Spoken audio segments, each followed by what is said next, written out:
Hello everyone, welcome to Tranquilly Coding.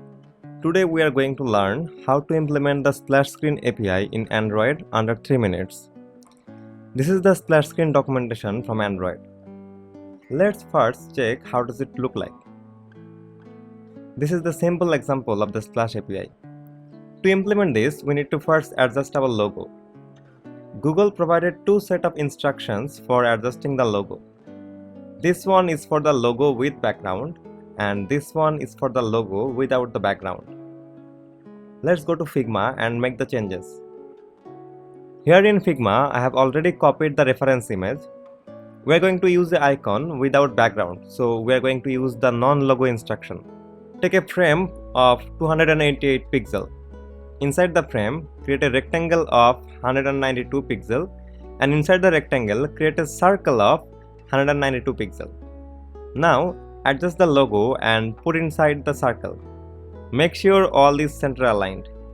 Now remove the circle and the rectangle and also remove the frame background. Our logo is done.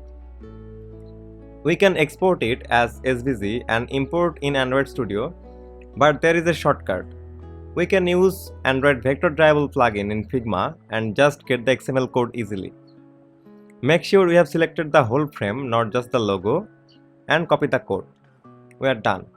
Let's go to Android Studio and set up the rest. This is our basic setup in Jetpack Compose. We need to add the dependency in our build.gradle.kts file.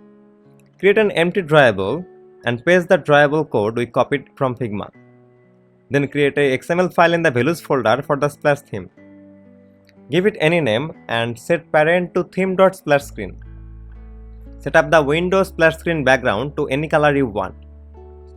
Then set up the Windows splash animation duration. This one is kind of useless, it doesn't have any effect of the actual time of the animation. Lastly, set the post splash screen theme. This is the theme that will be set after the splash screen is dismissed. Now inside the manifest, change the theme of the launcher activity to splash theme. Lastly, in the activity, call install splash screen. We are done, let's check it. As you can see, it's working perfectly, but the splash duration is too short. You can make it longer by using a handler and block the UI for the duration you want.